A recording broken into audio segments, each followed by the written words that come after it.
Hi friends, आप सभी का स्वागत है मेरे चैनल नॉलेज सक्सेस पॉइंट में। और आज हम लोग पढ़ने वाले हैं 10th क्लास के मानव नेत्र से कुछ इम्पोर्टेंट ऑब्जेक्टिव क्वेश्चन। तो चलें स्टार्ट करते हैं।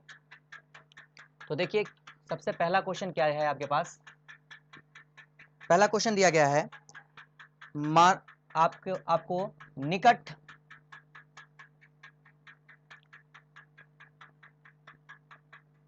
दृष्टि दोष के निवारण में किस लेंस का उपयोग होता है। जिसमें ऑप्शन आपके पास है, पहला ऑप्शन आपको दिया गया है उत्तल लेंस, बी ऑप्शन है आपके पास अवतल लेंस, और सी ऑप्शन है आपके पास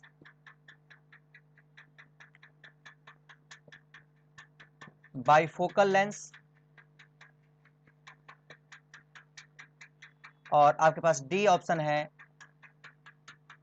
किसी भी लेंस का नहीं, किसी भी लेंस का नहीं। तो जल्दी से इसका कमेंट कीजिए कि इन चारों ऑप्शन में से इसका आंसर कौन सा होगा। देखिए आपके सामने क्वेश्चन क्या है कि निकट दृष्टि दोष के निवारण में किस लेंस का उपयोग किया जाता है।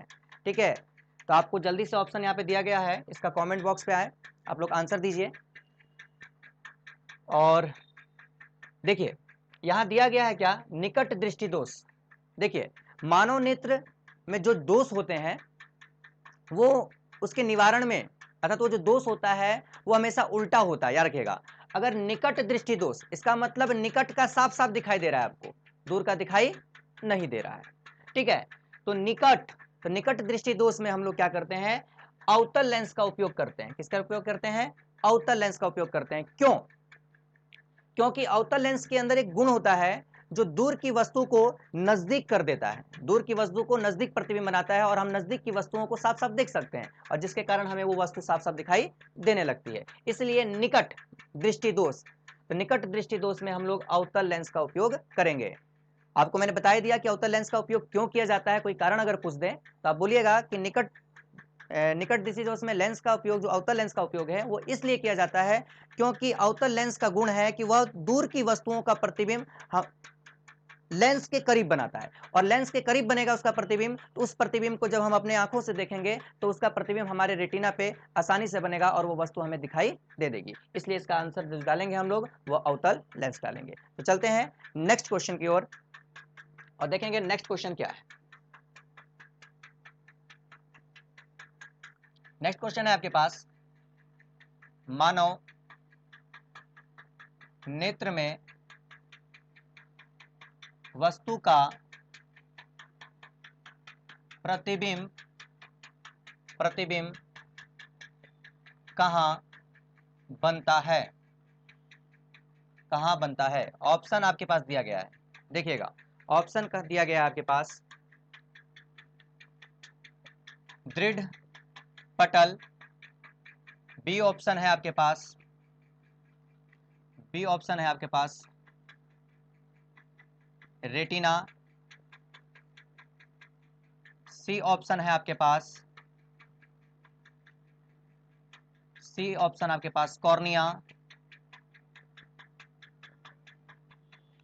कॉर्निया, और डी ऑप्शन आपको दिया गया है नन ऑफ दीज, अर्थात इनमें से कोई नहीं, इनमें से कोई नहीं, इनमें से कोई नहीं। तो मानव नेत्र में वस्तु का प्रतिबिंब कहाँ बनता है। जब भी आपको इस टाइप का क्वेश्चन दे दे तो याद रखिएगा कि मानव नेत्र, देखिएगा मानव नेत्र हमारा इसी तरह से होता है, और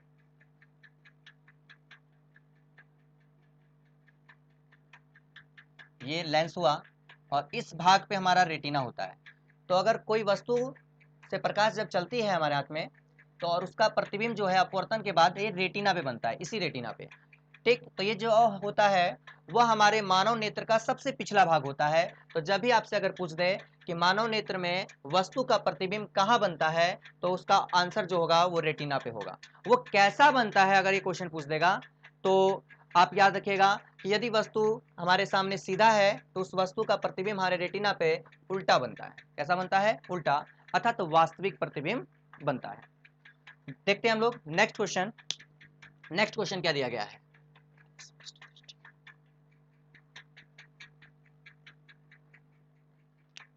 नेक्स्ट क्वेश्चन है आपके पास, मानव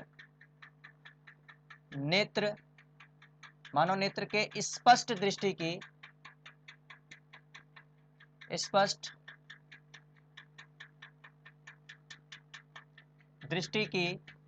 न्यूनतम दूरी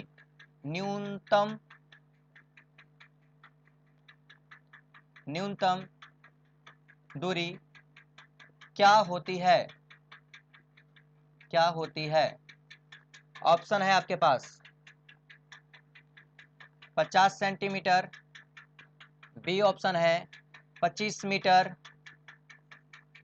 सी ऑप्शन है आपके पास 25 सेंटीमीटर और डी ऑप्शन है आपके पास 25 मीटर इनवर्स। जल्दी से इसमें आप लोग आंसर कमेंट करके बता सकते हैं, और जो इसका आंसर होगा वो हम बताते हैं आपको कि मानव नेत्र के स्पष्ट दृष्टि की न्यूनतम दूरी जब भी बोल देता है, अर्थात आपके आंख से कितनी दूरी पर अगर किसी वस्तु को रखा जाए, वह वस्तु जब आपको साफ साफ दिखाई देगी, वो जो होता है वो 25 सेंटीमीटर पे होता है। कितने पर होता है? 25 सेंटीमीटर पे। अब ये रट कर नहीं जाइएगा कि भाई स्पष्ट दृष्टि की न्यूनतम दूरी और वहां पूछ देगा आपको अधिकतम दूरी, तो 25 सेंटीमीटर ही मार के आ जाइएगा। अधिकतम जब भी बोलेगा तो हम अपनी आंखों से अधिकतम दूरी, जैसे हम तारा को देखना है तो तारा को देख सकते हैं, अर्थात अनंत दूरी तक हम लोग देख सकते हैं, लेकिन हमारे आंख के सामने 25 सेंटीमीटर से अगर हम अंदर की वस्तुओं को देखेंगे तो हमें दिखाई नहीं देगा। ठीक, अगर आपके यहाँ आप किसी पुस्तक को लेकर अपने 25 सेंटीमीटर के अंदर किसी पुस्तक को अगर लगाइएगा तो उसमें के अक्षर आप साफ साफ नहीं पढ़ सकते, लेकिन उसको अगर दूर ले जाइएगा तो आप साफ साफ उसको देख सकते हैं। तो अधिकतम जो दूरी होती है वो याद रखिएगा अनंत होती है, और जो न्यूनतम होती है वो 25 सेंटीमीटर होती है। 25 सेंटीमीटर के अंदर की वस्तुओं को हम लोग साफ साफ नहीं देख सकते, इसलिए मानव नेत्र के स्पष्ट दृष्टि की न्यूनतम दूरी जो होती है वो 25 सेंटीमीटर होती है। तो चलते हैं अब नेक्स्ट क्वेश्चन की ओर और देखते हैं हम लोग नेक्स्ट क्वेश्चन क्या है।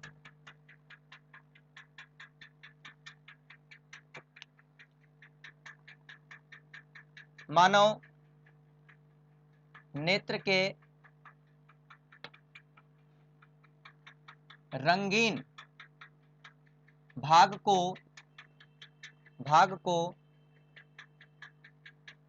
क्या कहते हैं? ऑप्शन आपके पास दे दिया गया है कॉर्निया, बी ऑप्शन है आपके पास रेटिना, सी ऑप्शन है आपके पास आइरिस और डी ऑप्शन है आपके पास पुतली। तो आपको बताना है कि मानव नेत्र का जो रंगीन भाग होता है उसे क्या कहते हैं। ठीक, तो मानव नेत्र का जो रंगीन भाग होता है वो आप देखे होंगे कि आंख किसी की भूरी होती है, किसी की ब्लू कलर की होती है और किसी की आपको हल्के हरे कलर में होती है। ठीक, तो यहाँ पर आपका जो आंसर होगा वो होगा आपका आइरिस। जो रंगीन भाग आपको आंख का दिखाई देता है उसे हम लोग आइरिस कहते हैं। क्या कहते हैं? आइरिस। आप इसको इस फिगर से समझ सकते हैं, देखिएगा ये हमारा मानव नेत्र का आंख हो गया, ये आपका, ठीक है, और इसके बीच में ये जो भाग है काला वाला भाग, ठीक, इस काले वाले भाग को हम लोग पुतली बोलते हैं, और यहाँ पे जो ये रंग दिख रहा है आपको इसको हम लोग आइरिस बोलते हैं। यह मानव नेत्र का रंगीन भाग होता है, इसी भाग को हम लोग कहते हैं आइरिस। क्या कहते हैं? आइरिस। तो आपसे जब भी क्वेश्चन पूछ दे कि मानव नेत्र में कौन सा भाग जो होता है वह रंगीन होता है, तो आप याद रखिएगा आइरिस। कौन सा? आइरिस। और यह आइरिस क्या काम करता है, तो इसके साथ एक ऑब्जेक्टिव आपको और दे देते हैं, यह प्रकाश का नियंत्रण करता है। जब प्रकाश अगर ज्यादा आएगा तो यह क्या करता है, यह सिकुड़ जाता है और प्रकाश को अपनी आवश्यकता के अनुसार अपने आंख में प्रवेश करता है, अर्थात यह पुतली को उस समय छोटा कर देता है। और जब हमें क्या है, ज्यादा प्रकाश की आवश्यकता होती है, अर्थात अंधेरे में जाते हैं, तो यह साइज इसका बढ़ जाता है, अर्थात यह प्रकाश का नियंत्रण करता है। तो आपसे ये पूछ सकता है कि बताइए कि मानव नेत्र में प्रकाश का नियंत्रण कौन सा भाग करता है? तो याद रखिएगा उसका आंसर होगा आइरिस। पुतली का छोटा और बड़ा होना वो किसके द्वारा होता है? तो याद रखिएगा आइरिस। चलते हैं इसके बाद हम लोग नेक्स्ट क्वेश्चन की तरफ।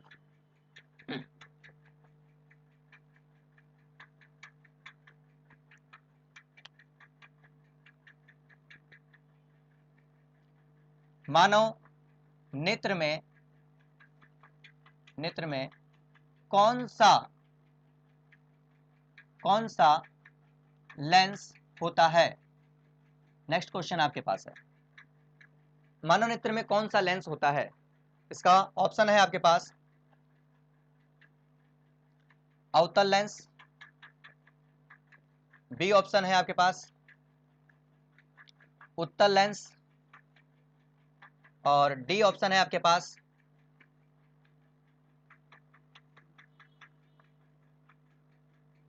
इसके पास है आपका ए और बी दोनों, ए और बी दोनों, और सी ऑप्शन है, सॉरी, और डी ऑप्शन जो है आपके पास वो डी ऑप्शन है आपको इनमें से कोई नहीं, इनमें से कोई नहीं। तो इसका आंसर क्या होगा? आप लोग जल्दी से कमेंट कीजिए। इसका आंसर क्या होगा? तो आपने देखा होगा कि जब भी मानव नेत्र हम बनाते हैं तो मानव नेत्र में देखिएगा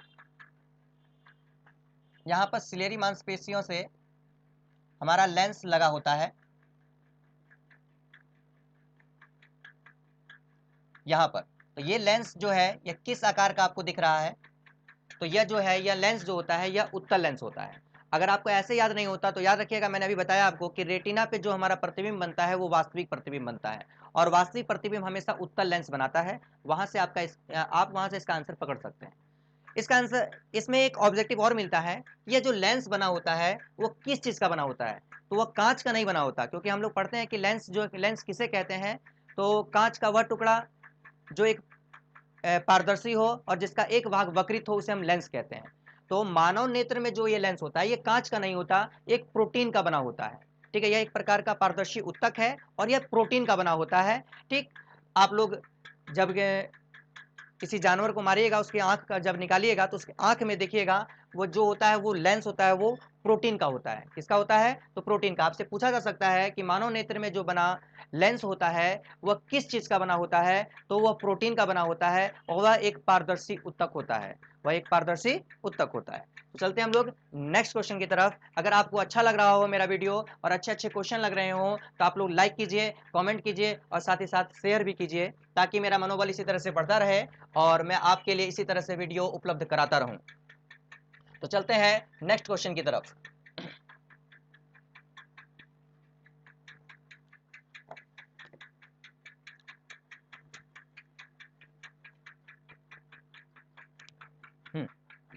नेक्स्ट क्वेश्चन है, नेत्रदान में नेत्र के किस भाग का दान किया जाता है? ऑप्शन आपके पास दे दिया गया है रेटिना, बी ऑप्शन है आपके पास आइरिस, सी ऑप्शन है आपके पास दृढ़ पटल, और डी ऑप्शन आपके पास दिया गया है कॉर्निया। जल्दी से इसका आंसर आप लोग बता दीजिए कि इसका आंसर क्या होगा कि नेत्रदान में नेत्र के किस भाग का दान किया जाता है? तो देखिए मानव नेत्र ये है, ये हमारे इसके ऊपर, ये देखिए इसके बीच में हमारी पुतली होती है और पुतली के बाहर में ये आइरिस होता है। ठीक है, इसी के ऊपर हमारा एक पारदर्शी पतली एक झिल्ली होती है जिसे हम कॉर्निया कहते हैं, और उस कॉर्निया को ही हम लोग दान करते हैं। जब नेत्र दान किया जाता है तो उस कॉर्निया को ही निकाला जाता है, वो पतली सी एक झिल्ली होती है। ये नहीं कि आप जब नेत्र दान कीजिएगा, जब आप मरिएगा तो आपके पूरे आंख को निकाल कर उस व्यक्ति में लगा दिया जाएगा, ऐसा नहीं होता। इसके बाहर में एक जस्ट इसके ऊपर एक पतली सी पारदर्शी झिल्ली होती है जिसे हम लोग कॉर्निया कहते हैं, उस कॉर्निया को ही दान किया जाता है, अर्थात उस पतली सी झिल्ली को निकाला जाता है और जिस व्यक्ति को जरूरत होती है उस व्यक्ति के आंखों में उसको लगा दिया जाता है, जिसको हम लोग कॉर्निया कहते हैं। और यह कॉर्निया कहाँ होता है, तो जस्ट याद रखिएगा, पुतली और आइरिस के ऊपर एकदम ढक्कन की तरह, एकदम शीशे की तरह फिट होता है। यह क्या करता है, यह एक पारदर्शी माध्यम होता है। यह कैसा होता है, पारदर्शी। समझ जाइए कि हमारी जो घर में जो खिड़कियां होती हैं, तो हम लोग खिड़कियां लगा देते हैं ताकि बाहर से रोशनी आ सके, लेकिन बाहर से जो धूल धक्कड़ है, ठीक है, जो उसके साथ प्रकाश के साथ जो कण आते हैं वो हमारे आंख में ना घुसे। जस्ट वही चीज यहां पर होता है कि जब हमारे पास पारदर्शी झिल्ली लगी होती है तो बाहर से आने वाले अवांछनीय पदार्थों को रोक लेता है और सिर्फ प्रकाश को अंदर प्रवेश करने देता है। अगर वो नहीं होता तो डायरेक्ट हमारे आंखों में जब प्रकाश जाता तो उसके साथ धूलकण भी जाते, जिसके चलते लेंस पे एक परत जम जाती, और वो परत ज्यादा जम जाने के कारण हमें वो कोई भी वस्तु दिखाई फिर नहीं देता। इसलिए भगवान ने हमें क्या दिया, एक ऐसा पारदर्शी झिल्ली दे दी, अर्थात ऐसा एक शीशा लगा दिया हमारे आंख के सामने कि ताकि हमारे बाहर से कोई भी अवांछनीय पदार्थ हमारी आंख में प्रवेश न कर सके। तो चलते हैं इसके बाद नेक्स्ट क्वेश्चन। आपको इसका आंसर जहां तक है मालूम चल गया कि कॉर्निया होता है, याद रखिएगा पूरा नेत्र नहीं दान किया जाता है। ठीक, चलते हैं इसके बाद हम लोग नेक्स्ट क्वेश्चन की तरफ।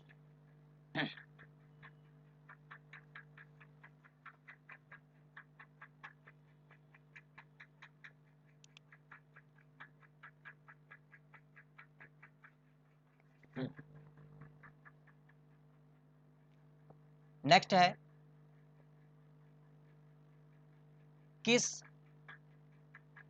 दोष में, किस दोष में या किस नेत्र दोष में, किस नेत्र दोष में चश्मे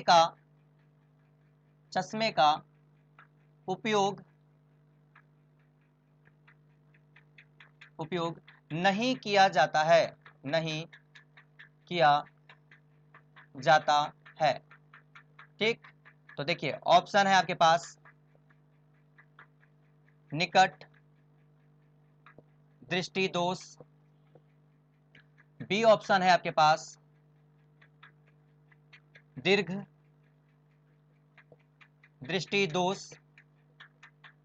सी ऑप्शन है आपके पास मोतियाबिंद, मोतियाबिंद, और डी ऑप्शन है आपके पास जरा दृष्टि दोष। तो आपको बताना है कि किस दोष में, अर्थात हमारे आंख में जो होने वाली जो दोष होती है उस दोष में हम लोग किस दोष में हम लोग चश्मे का उपयोग नहीं करते, अर्थात उसमें चश्मा नहीं लगाया जाता। तो याद रखिएगा इसमें जो आंसर होगा, आप लोग जानते हो कि निकट में मैंने अभी बताया आपको कि अवतल लेंस का उपयोग किया जाता है, दीर्घ दृष्टि दोष में, ठीक है, दूर दृष्टि दोष में हम लोग उत्तल का उपयोग करते हैं, और जरा दृष्टि दोष में हम लोग इन दोनों को मिलाकर अर्थात बाइफोकल लेंस का उपयोग करते हैं, अर्थात आपका ऑप्शन यहाँ पर सी होगा मोतियाबिंद। आपको बताते हैं कि जब मोतियाबिंद होता है तो हमारे नेत्र लेंस पर एक दुधिला कलर की परत जम जाती है, जिसे शल्य चिकित्सा के माध्यम से उसको निकाला जाता है, और जिसके बाद वो व्यक्ति साफ साफ बिना चश्मे के देख सकता है। तो आपने सोचा होगा कि जब दादाजी हमारे ऑपरेशन करा के आए थे तो काला चश्मा पहना हुआ, लेकिन वो काला चश्मा जो था वो प्रकाश, क्योंकि ऑपरेशन करके आए हुए थे तो प्रकाश ज्यादा आंख में ना प्रवेश करे, इसलिए चश्मा लगाया जाता है। वो महीने दिन 2 महीने दिन उसके बाद फिर आपको उसको निकाल दिया जाता है और वो व्यक्ति फिर बिना चश्मा का देख सकता है। इसलिए वहां पे आपका आंसर होगा मोतियाबिंद, क्योंकि मोतियाबिंद में किसी भी चश्मे का उपयोग नहीं किया जाता, वहां शल्य चिकित्सा के द्वारा ऑपरेशन किया जाता है और उस दुधले परत को हटाया जाता है, जिसके बाद वो व्यक्ति साफ साफ देख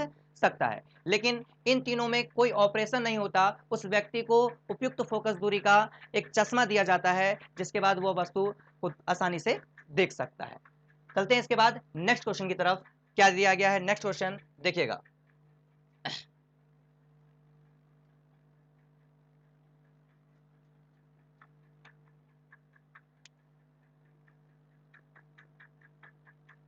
किस नेत्र दोष का संबंध उम्र के साथ है, उम्र के साथ होता है। ऑप्शन आपके पास है, ए ऑप्शन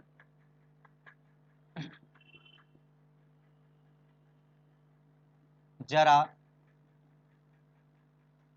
दृष्टि दोष, बी ऑप्शन है आपके पास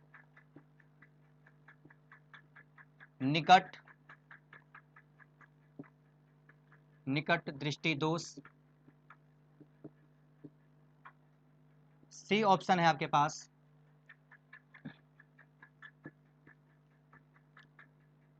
दीर्घ दृष्टि दोष, और उसके बाद है आपके पास डी ऑप्शन अति बिंदुता।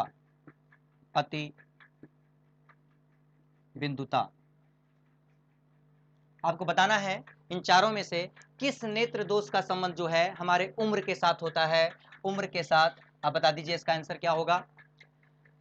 निकट दृष्टि दोष, दीर्घ दृष्टि दोष, आपने देखा होगा कि वो छोटे से बच्चे को भी हो सकता है और वो बड़े से बच्चे को भी हो सकता है। ठीक, अति बिंदुता भी हो सकती है। इसमें अति बिंदुता, दीर्घ दृष्टि दोष और निकट दृष्टि दोष किसी भी उम्र में हो सकता है, लेकिन यह उम्र के बढ़ते अर्थात इसका संबंध है उम्र से। यह ज्यादा उम्र होने के बाद ही हम लोगों को यह दोष दिखाई देता है, अर्थात उस व्यक्ति को ना तो नजदीक की वस्तु दिखाई देती है और ना ही दूर की वस्तु दिखाई देती है। इसका संबंध जो होता है वो उम्र के साथ होता है। आपने कभी नहीं देखा होगा कि किसी व्यक्ति को उसको साथ साथ में नजदीक का भी दोष है और दूर का भी दोष है। ऐसा जो होता है वो बड़े लोगों में होता है, जो 40 से 45 वर्ष की उम्र को पार कर जाते हैं, उनमें इस प्रकार का दोष दिखाई देता है। जैसे आपके गुरुजी होंगे, वो क्या करते हैं, उनका चश्मा देखिएगा नीचे की तरफ भी और ऊपर की तरफ भी दो गो चश्मा लगा रहता है, जिसको हम लोग बाईफोकल कहते हैं। नीचे में आपका उत्तल, ऊपर में आपका अवतल, आपने देखा होगा इस तरह से। ठीक, तो इसलिए याद रखिएगा यह जरा दृष्टि दोष जो होता है वो उम्र के साथ इसका संबंध होता है सीधे। चलते हैं इसके बाद नेक्स्ट क्वेश्चन की तरफ।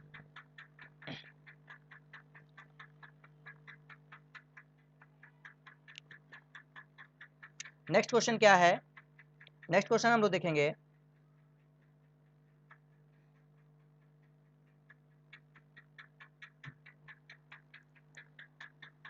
यदि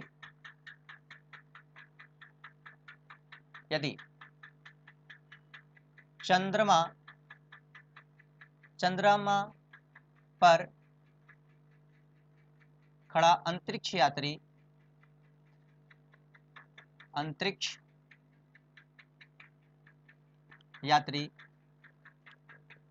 आकाश को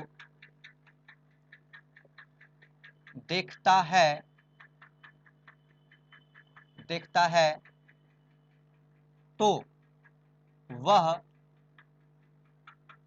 किस रंग का आकाश देखेगा। ऑप्शन आपके पास है बच्चों, ऑप्शन आपके पास है, देखिएगा आपको नीला, बी ऑप्शन काला, और सी ऑप्शन है आपके पास सफेद, और डी ऑप्शन है इनमें से कोई नहीं। जल्दी से इसका आंसर आप लोग कमेंट कर सकते हैं, कोई नहीं। तो बताइए, यदि चंद्रमा पर खड़ा अंतरिक्ष यात्री आकाश को देखता है तो वह किस रंग का आकाश देखेगा। आप लोग जल्दी से बता दीजिए। तो जैसा कि हम लोग जानते हैं कि अंतरिक्ष यात्री जो है वह चंद्रमा पे खड़ा है और वह आकाश को देख रहा है, वहां कोई वायुमंडल नहीं है, वहां प्रकाश के अपवर्तन की कोई घटनाएं नहीं घटेगी। उसे वहां पर हमें काला रंग दिखाई देगा। कैसा दिखाई देगा? काला रंग दिखाई देगा। हमारा आकाश जो होगा वो काला रंग दिखाई देगा। अगर यहीं पर अगर हम क्वेश्चन बदल देते हैं, अगर आकाश को नहीं देखता, वो पृथ्वी को देखता है, ठीक है, वो पृथ्वी को देखता है, तब बता दीजिए पृथ्वी किस रंग का दिखाई देगा। पृथ्वी उसे कैसा दिखेगा? किस रंग का दिखाई देगा? अगर यहाँ पे क्वेश्चन अगर हम बदल दें कि यदि चंद्रमा पर खड़ा अंतरिक्ष यात्री पृथ्वी को देखता है तो वह किस रंग का दिखाई देगा? जल्दी से इसका आंसर आप लोग कमेंट कर सकते हैं। इसी चारों में से कोई ना कोई आंसर होगा, आप बता सकते हैं। अगर आपके दिमाग में चल रहा है कि उसका आंसर जो होगा काला होगा, तो नहीं, क्योंकि आपने बचपन में ही पढ़ा है कि जो पृथ्वी होता है वो पृथ्वी किस रंग का है, तो पृथ्वी जल की अधिकता के कारण नीला रंग का दिखाई देगा। तो आप जब भी बाहर से देखिएगा तो वो उसका आंसर जो होगा, जो पृथ्वी जो दिखा होगा वो नीला रंग का दिखाई देगा, नीला रंग का दिखाई देगा। ठीक है, उस समय हम सिर्फ आकाश को देख रहे थे, वहां कोई वायुमंडल नहीं था। वायुमंडल में अपवर्तन की घटनाएं घटने के चलते वहां पर हमें क्या है, धरती से हमें आकाश जो है वो नीला दिखाई देता है। लेकिन हम अंतरिक्ष में चले जाएंगे तो अंतरिक्ष में कोई वायुमंडल नहीं होती, जिसके चलते हमें वहां पे प्रकाश जिसके चलते जो आकाश है वो हमें काला दिखाई देता है। लेकिन अगर पृथ्वी की बात कर रहे हैं तो पृथ्वी आपको गोल दिखाई देगा, और पृथ्वी जो है हम लोग जानते हैं कि इसे नीला ग्रह भी कहा जाता है, इसलिए आप जब पृथ्वी को देखिएगा तो वह नीला दिखाई देगा। बच्चों, नीला दिखाई देगा, वह काला कभी दिखाई नहीं देता है। ठीक, तो चलते हैं इसके बाद हम लोग नेक्स्ट क्वेश्चन की तरफ। आज का लास्ट क्वेश्चन है, इसके बाद देखेंगे हम लोग, और उसके बाद फिर हम लोग इसी तरह से आपको और ऑब्जेक्टिव अगले नेक्स्ट क्लास में लाएंगे। ठीक, तो आप लोग बता दीजिएगा। नेक्स्ट क्वेश्चन है,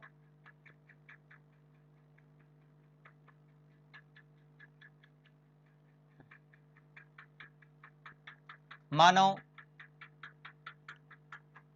नेत्र का व्यास कितना होता है? कितना होता है? ऑप्शन है आपके पास 25 सेंटीमीटर, बी ऑप्शन है आपके पास 2.5 सेंटीमीटर, डी आपके पास सी ऑप्शन है 25 मीटर, और डी ऑप्शन है आपके पास 2.5 मीटर। तो जल्दी से आप लोग इसी में से आंसर बता दीजिए कि क्या होगा।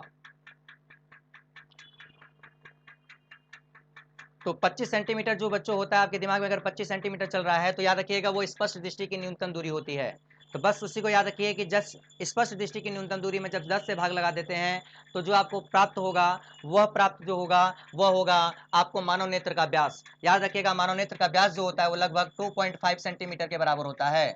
2.5 सेंटीमीटर के बराबर होता है। वह मीटर में तो हो ही नहीं सकता, जानते हैं कि मीटर कितनी बड़ी होती है, तो उतना बड़ा आंख तो हम लोग का होता नहीं है, इसलिए हमारा यहाँ पर आंसर ये नहीं हो सकता, ये नहीं हो सकता, और ये भी नहीं हो सकता।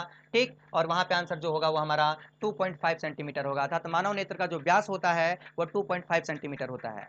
धन्यवाद दोस्तों, यदि मेरा आपको वीडियो अच्छा लगा तो लाइक कीजिए, कमेंट कीजिए और ज़्यादा से ज़्यादा शेयर कीजिए। धन्यवाद।